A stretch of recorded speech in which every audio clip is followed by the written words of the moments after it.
Hello friend, स्वागत है आपका अपने यूट्यूब चैनल योगी सर GKGS में। तो आज हम लोग पढ़ने वाले हैं राष्ट्रीय मानव अधिकार आयोग। तो ध्यान देंगे राष्ट्रीय मानव अधिकार आयोग को। अब राष्ट्रीय मानव अधिकार को हम बोलते हैं, देखिए आयोग को इस प्रकार से इंग्लिश में क्या बोला गया है, नेशनल ह्यूमन राइट्स कमीशन।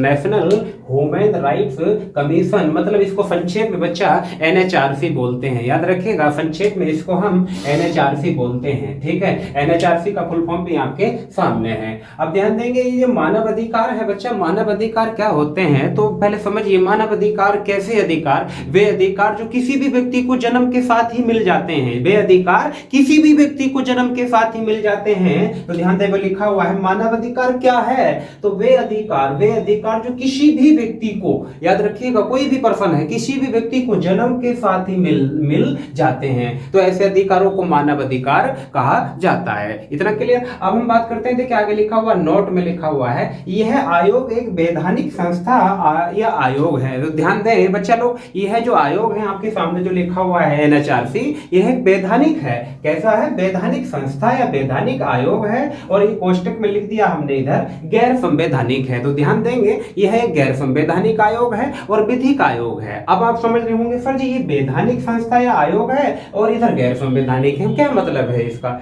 मतलब इसका समझिए, अर्थात मतलब मेरा कहने का है कि राष्ट्रीय मानव अधिकार आयोग NHRC का संविधान में कहीं से कहीं तक वर्णन नहीं मिलता है। तो इसलिए जब वर्णन नहीं मिलता है तो यह कैसा है? गैर संवैधानिक है। तो ध्यान दें, गैर संवैधानिक का मतलब क्या होता है? जिसका संविधान में कहीं से कहीं तक वर्णन ना मिलता हो तो उसको गैर संवैधानिक कहते हैं। अब विधि का मतलब क्या होता है बच्चा? यानी विधिक आयोग है, इसका मतलब यह है कि कहीं ना कहीं जो आयोग बना हुआ है ये कहीं ना कहीं विधि के द्वारा स्थापित है। याद रखिएगा, पहले संसद में विधि बनी होगी और उस विधि के अंदर ही कहीं ना कहीं रूल होगा कि आयोग होना चाहिए। तो ध्यान दें बच्चे लोग, आगे देखते हैं। तो विधिक वैधानिक संस्था है तो कैसी है? तो मानव अधिकार संरक्षण अधिनियम पास हुआ था। याद रखिएगा, मानव अधिकार संरक्षण अधिनियम 1993 आया था और जो ये लागू हुआ था 28 सितंबर 1993 को लागू हुआ था। इसके अंदर जो कुल सेक्शन है, कुल धारा है बच्चा लोग, कुल धारा है 43। तो याद रखिए इसके अंदर कुल धारा कितनी है? 43। अब धारा 3 में, सेक्शन 3 में जो कहा गया है, सेक्शन 3 के तहत इसमें लिखा हुआ है केंद्र स्तर पर एक आयोग होगा। याद रखिएगा, मानव अधिकार संरक्षण अधिनियम 1993 के अंदर कुल सेक्शन है 43 और उस सेक्शन के अंदर एक सेक्शन है 3। उस सेक्शन 3 में लिखा हुआ है कि केंद्र स्तर पर एक आयोग होगा और आगे लिखा हुआ सेक्शन 21 है। तो सेक्शन 21 के तहत है कि राज्य स्तर पर आयोग होगा। ध्यान दें, सेक्शन 3 के अंतर्गत केंद्र स्तर पर आयोग होगा और सेक्शन 21 के अंतर्गत राज्य स्तर पर आयोग होगा। आगे बच्चे लोग एक सेक्शन है 30। तो सेक्शन 30 में लिखा हुआ है मानव अधिकार न्यायालय भी होंगे। याद रखिएगा, मानव अधिकार न्यायालय भी होंगे। इतना क्लियर है? तो सिंपल सी जानकारी थी ये शुरुआत में कि मानव अधिकार आयोग क्या है। तो मानव अधिकार आयोग एक वैधानिक संस्था है या विधिक आयोग है, यह है गैर संवैधानिक आयोग है और मानव अधिकार संरक्षण अधिनियम 1993 के अंतर्गत इसकी स्थापना हुई है। कौन से सेक्शन के अनुसार? यानी सेक्शन 3 में इसका वर्णन है। तो याद रखिएगा, सेक्शन 3 में केंद्र स्तर पर आयोग होगा, सेक्शन 21 में राज्य स्तर पर आयोग होगा और सेक्शन 30 के अंतर्गत मानव अधिकार न्यायालय होंगे। क्लियर है बात? अब अगले स्टेप पे बात करते हैं। तो अगला स्टेप है स्थापना। तो ये स्थापना जो हुई थी इस आयोग NHRC की स्थापना 12 अक्टूबर 1993 को स्थापना हुई थी। अगला पॉइंट, मुख्यालय हेडक्वार्टर कहाँ है इसका? तो न्यू दिल्ली में इसका हेडक्वार्टर है बच्चा। अगला पॉइंट है कि कुल सदस्य कितने हैं इसके अंदर। ये बहुत ज्यादा एग्जाम के अंदर आता है एग्जाम में कि कुल सदस्य NHRC के अंदर कुल सदस्यों की संख्या कितनी है। तो अगर बात करते हैं, आपसे अगर पूछा जाता है कुल सदस्य कितने हैं तो कुल बताएंगे आप 13। और आपसे पूछा जाए अध्यक्ष रहित कितने हैं तो 12। याद रखिएगा, अध्यक्ष को हटा के आपसे पूछ रहा है तो आप बताएंगे 12। तो ध्यान देंगे, लिखा हुआ सामने, आपसे पूछ रहा है कुल सदस्य तो आप कहेंगे फिर 13, लेकिन आपसे पूछता है कि अध्यक्ष रहित बताइए तो आप 12, अध्यक्ष रहित बताइए तो 13। इतना क्लियर? अब बात करते हैं कि जो सदस्य होते हैं 13 के 13 सदस्य होते हैं, इनका टाइम पीरियड कितना होता है, कार्यकाल कितना होता है, ये बहुत ज्यादा कंफ्यूज होता है बच्चा लोग, समझे? तो कार्यकाल की यदि मैं बात करता हूँ, 13 के 13 सदस्यों का कार्यकाल 3 वर्ष का होता है। और एक दूसरी कंडीशन है 13 × 3 वर्ष, ये 70 वर्ष जो भी पहले हो। याद रखिएगा, अगर 3 साल, 3 साल, पहली कंडीशन 3 साल से दूसरी कंडीशन है 70 वर्ष। यानी इसका एग्जांपल समझिए। अब कोई व्यक्ति 68 साल की उम्र में क्या बनता है, एनएचआरसी का सदस्य बनता है, तो वो 2 साल के बाद वो हो जाएगा, 2 साल के बाद वो 70 वर्ष का हो जाएगा। तो इसमें से पहले कंडीशन उसने पहले कौन सी फॉलो करी, 70 वर्ष वाली फॉलो करी ना। तो इसीलिए याद रखिएगा 3 वर्ष या 70 वर्ष जो भी पहले हो, इतना याद रखना है। तो एनएचआरसी के अंदर कुल सदस्यों की संख्या 13 है, अध्यक्ष रहित हैं 12 और अध्यक्ष रहित हैं 13।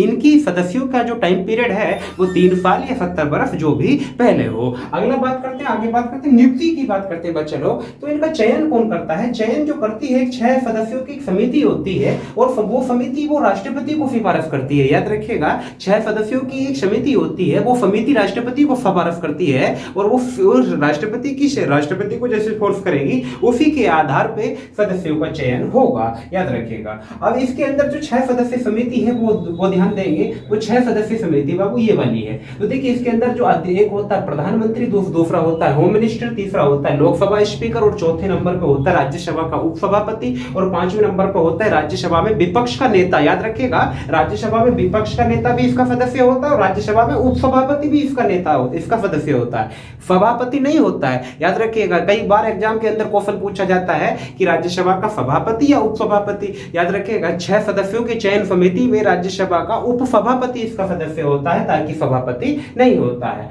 अगला पॉइंट है बच्चे लोग 6ठे नंबर पे राज्यसभा में विपक्ष का नेता। याद रखिएगा सॉरी लोकसभा में विपक्ष का नेता और राज्यसभा में, ठीक है, दोनों का ये हो गया, और लोकसभा में स्पीकर हो गया और चौथा यानी एक राज्यसभा का उपसभापति हो गया, 4 हो गया, और 5 नंबर पर होम मिनिस्टर हो गया और 6ठे नंबर पर हम बात कर लेते हैं जिसकी प्रधानमंत्री की।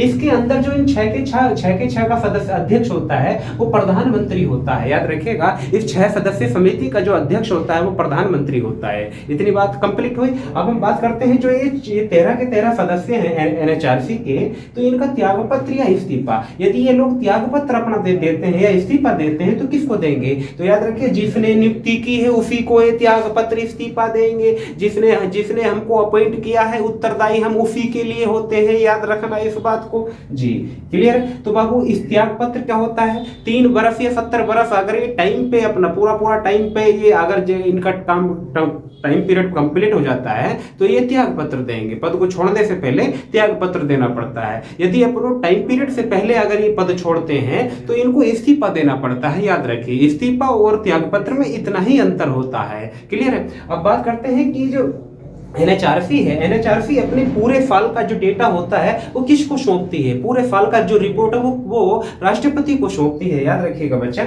वार्षिक रिपोर्ट जो सौंपते हैं वह एनएचआरसी वार्षिक रिपोर्ट ये राष्ट्रपति को सौंपती है। और ये एनएचआरसी की जो रिपोर्ट है राष्ट्रपति क्या करेंगे, संसद के दोनों सदनों में पेश करेंगे। याद रखिएगा एनएचआरसी की जो वार्षिक आंकड़े होते हैं, वार्षिक डेटा होता है वो राष्ट्रपति संसद के दोनों सदनों में पेश करते हैं और ये राष्ट्रपति को।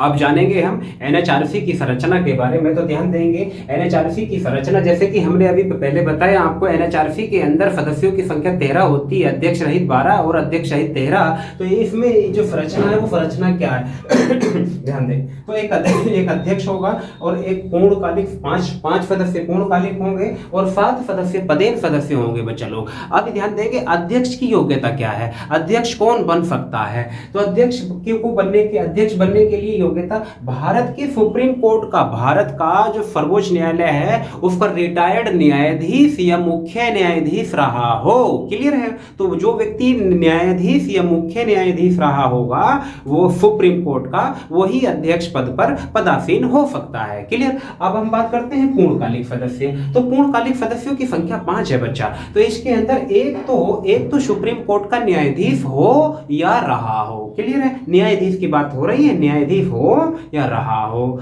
दूसरा किसी भी हाई कोर्ट का, भारत के किसी भी हाई कोर्ट का न्यायाधीश मुख्य न्यायाधीश हो या रहा हो, क्लियर है बात। और 3 सदस्य जो हैं, 3 सदस्य मानव अधिकारों के संबंध में विशेष अनुभव रखते हो और इनके अंदर जो है ना इन 3 सदस्यों में एक महिला अनिवार्य है। याद रखिएगा इन 3 सदस्यों में एक महिला का होना अनिवार्य है। इतनी बात कंप्लीट हुई। अब हम बात करते हैं पदेन सदस्य की। पदेन क्या होता है ध्यान देंगे, एक पद के द्वारा या एक पद के होते हुए कोई दूसरा पद मिल जाए तो उस दूसरे पद से पहले हमको जो शब्द लगाते हैं, हम लोग लगाते हैं पदेन शब्द लगाते हैं, याद रखिएगा, ठीक है। तो इसमें पदेन सदस्य 7 हैं। जैसे कि हम बात करते हैं, एक ओबीसी आयोग का अध्यक्ष है, दूसरा अनुसूचित जाति आयोग का अध्यक्ष है, तीसरा एसटी अनुसूचित जनजाति आयोग का अध्यक्ष है, चौथा राष्ट्रीय महिला आयोग का अध्यक्ष है, चौथा राष्ट्रीय महिला आयोग का अध्यक्ष है, पांचवा राष्ट्रीय अल्पसंख्यक आयोग का अध्यक्ष है, और छठा राष्ट्रीय बाल संरक्षण आयोग का अध्यक्ष है, और सातवां राष्ट्रीय दिव्यांगजन आयोग का अध्यक्ष है। तो याद रखिएगा, इन 7 आयोगों के अध्यक्ष